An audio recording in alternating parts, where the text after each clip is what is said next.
The equation of a circle is x square plus y square minus 4x plus 6y minus 77 is equal to 0. Find the x coordinates of the points A and B where the circle intersects the x axis. तो हमारे पास equation of circle दी हुई है और ये जो equation of circle है ये x axis पे जहाँ पे कट कर रही है, यानी कि सर्कल एक्स एक्सिस को जहाँ पे कट कर रहा है तो वो जो है पॉइंट ए और बी के ऊपर कट कर रहा है और हमें उसके एक्स कोऑर्डिनेट्स फाइंड आउट करना है। जैसे फॉर एग्जांपल हमारे पास एक इस तरीके से सर्कल बना हुआ है और ये देखें ये एक्स एक्सिस पे दो पॉइंट पे कट कर रहा है। तो हम सपोज कर लेते हैं ये पॉइंट ए है और ये पॉइंट बी है। तो पॉइंट ए और पॉइंट बी पे ये जो है वो कट कर रहा है और हमें जो है वो इसके एक्स कोऑर्डिनेट्स फाइंड आउट करने हैं। तो देखें जब ये एक्स एक्सिस को कट करेगा तो एक्स एक्सिस पे ए पॉइंट जो होगा उसमें वाई की वैल्यू ज़ीरो होगी और बी पॉइंट में भी वाई की वैल्यू जो है वो ज़ीरो होगी। तो हम जो है वो इक्वेशन के अंदर वाई की वैल्यू ज़ीरो पुट कर देंगे और एक्स की वैल्यू फाइंड आउट कर लेंगे। तो हमारे पास जो है वो एक्स स्क्वायर प्लस वाई की जगह हमने ज़ीरो पुट कर दिया, zero square minus 4x plus 6 और इस वाई की जगह भी हमने ज़ीरो पुट कर दिया और minus 77 is equal to zero. तो अब जो है हम इसको सॉल्व कर लेंगे। तो ये हो जाएगा हमारे पास x square minus 4x minus 77 is equal to zero और फिर ये x square minus 7x plus 7x minus 11x, middle term break करेंगे हम इसको। तो मिडिल टर्म ब्रेक करेंगे तो 7x माइनस 11x वापस हमारे पास माइनस 4x हो जाएगा और 7 और माइनस 11 का प्रोडक्ट जो है वो माइनस 77 होगा। अब स्टार्टिंग टू टर्म्स में से हम x कॉमन ले लेंगे तो ये हो जाएगा x प्लस 7 और यहाँ से हम माइनस 11 कॉमन ले लेंगे तो ये भी हो जाएगा x प्लस 7। फिर हम x प्लस 7 कॉमन ले लेंगे और यहाँ से हमारे पास x बचेगा और यहाँ से हमारे पास माइनस 11 बचेगा। तो इधर x plus 7 is equal to zero और x minus 11 is equal to zero. तो x की वैल्यू आ जाएगी माइनस 7 और x की वैल्यू आ जाएगी 11। तो ये जो है हमारे पास x कोऑर्डिनेट्स आ गए ए और बी पॉइंट के, यानी कि ए पॉइंट कैसा होगा हमारे पास माइनस 7 कॉमा ज़ीरो और बी पॉइंट हमारे पास कैसा होगा 11 कॉमा ज़ीरो। अब इसके बाद हमारे पास नेक्स्ट पार्ट है।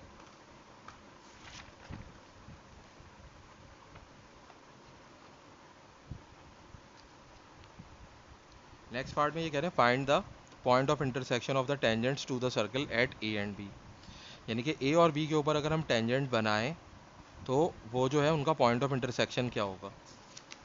जैसे कि हमारे पास यहाँ पे अगर हम ए के ऊपर एक टेंजेंट ड्रॉ कर लें, फॉर एग्जांपल ये ए पॉइंट है और बी के ऊपर भी हम टेंजेंट ड्रॉ कर लें, तो ए और बी के ऊपर जो हमने टेंजेंट ड्रॉ किया इनका पॉइंट ऑफ इंटरसेक्शन क्या होगा। तो हमें सबसे पहले टेंजेंट की इक्वेशन फाइंड आउट करनी पड़ेगी जो ए से पास हो रही है और इसी तरह इस टेंजेंट की भी इक्वेशन फाइंड आउट करनी पड़ेगी जो बी से पास हो रही है। तो जो है वो टेंजेंट की इक्वेशन फाइंड आउट करने के लिए हमें ग्रेडियंट चाहिए होगा और अगर हमारे पास जो इक्वेशन गिवन है इसका हम डेरिवेटिव निकालें और इसमें एक्स की वैल्यू पुट करेंगे तो हमारे पास जो है वो ग्रेडियंट आ जाएगा। तो इसको हम सॉल्व करके देखते हैं और हमें ये क्लियर हो जाएगा।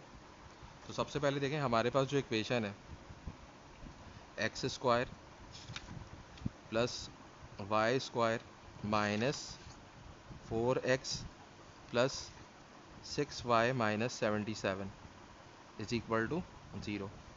हम जो है इसका डेरिवेटिव ले लेंगे सबसे पहले, क्योंकि डेरिवेटिव में अगर हम x और y की यानी कि वो पॉइंट पुट करेंगे तो उससे हमारे पास ग्रेडियंट आ जाएगा।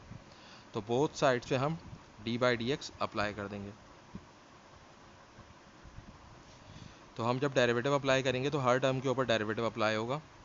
तो एक्स स्क्वायर का डेरिवेटिव होता है 2x और वाई स्क्वायर का डेरिवेटिव होता है 2y, लेकिन क्योंकि विद रिस्पेक्ट टू एक्स हम डिफ्रेंशिएट कर रहे हैं तो यहाँ पे हमारे पास चेन रूल अप्लाई होगा और इसके साथ हमें d y by d x भी लिखना पड़ेगा। और माइनस 4 एक्स का डेरिवेटिव 1 होता है और फिर प्लस 6 और y का derivative d y by d x ही होता है और माइनस 77 कॉन्स्टेंट इसका डेरिवेटिव 0 होता है और 0 का डेरिवेटिव भी 0 होता है। तो ये हो जाएगा आपका 2x plus 2y d y by d x minus 4 plus 6 d y by d x is equal to 0। अब इसमें से हम dy by d x common ले लेंगे तो ये हो जाएगा आपका 2y plus 6 dy by d x is equal to -4, उस साइड पे जाएगा +4 हो जाएगा, और 2x -2x हो जाएगा। और इसके बाद हम इसको लिख सकते हैं dy by d x is equal to 4 - 2x upon 2y plus 6। अब इसमें से हम अगर 2 कॉमन ले लें तो ये हो जाएगा आपका 2 - x, और यहाँ नीचे से भी 2 कॉमन ले लें तो ये हो जाएगा y प्लस 3। तो 2 और 2 कैंसिल हो जाएगा और हमारे पास डेरिवेटिव आ जाएगा dy by d x is equal to 2 - x upon y plus 3। अब इस डेरिवेटिव के अंदर हम वो पॉइंट पुट करेंगे तो हमारे पास जो है वो ग्रेडियंट की वैल्यू आ जाएगी। तो हमारे पास पॉइंट था -7,0, तो -7,0 हम यहाँ पे पुट करेंगे तो हमारे पास ग्रेडियंट आ जाएगा 2 माइनस x की जगह पे आएगा -7 और y की जगह पे आएगा 0। तो इसको हम सिंप्लीफाई करेंगे तो ये हो जाएगा 2 माइनस माइनस प्लस 7 हो जाएगा, तो 2 + 7 9 होता है, और 9/3 जो है वो आपकी वैल्यू हो जाएगी 3। अब इसके बाद हम इसके ऊपर फार्मूला अप्लाई करेंगे y minus y1 is equal to m times x minus x1। तो y1 हमारे पास 0 है, m की वैल्यू 3 है, और x1 की वैल्यू है -7। तो ये हो जाएगा y is equal to 3x, और ये माइनस माइनस प्लस 7 हो जाएगा, और 7 टाइम्स 3 21 हो जाएगा। अब इसके बाद जो है हम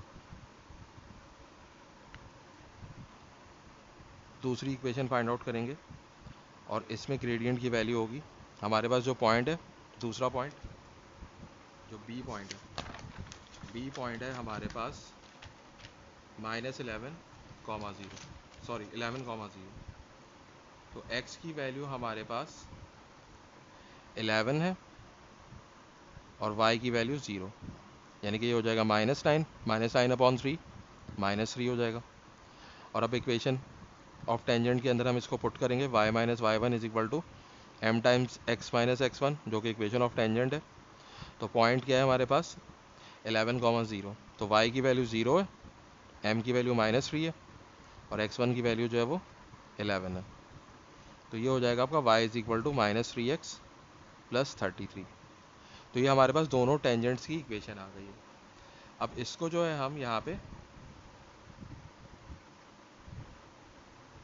साइमल्टेनियसली सॉल्व कर लेंगे तो ये हो जाएगा 3x plus 21 is equal to -3x plus 33। तो ये वहाँ जाके ऐड हो जाएगा, 3x माइनस 3x 6x हो जाएगा, और 33 माइनस 21 12 हो जाएगा। तो x की वैल्यू हमारे पास आ जाएगी 12 डिवाइड बाई 6 2 आ जाएगी x की वैल्यू। इसके बाद हम इस x की वैल्यू को यहाँ पुट कर लेते हैं इस इक्वेशन के अंदर y is equal to 3x plus 21 में। तो x की जगह हम 2 लिखेंगे। तो इसको जब हम फर्दर सिंप्लीफाई करेंगे तो y की वैल्यू हमारे पास आएगी 3 टाइम्स 2 6, और 6 प्लस 21 27। तो y की वैल्यू हमारे पास 27 आ जाएगी। तो पॉइंट ऑफ इंटरसेक्शन जो है उसके कोऑर्डिनेट्स क्या हैं 2, 27।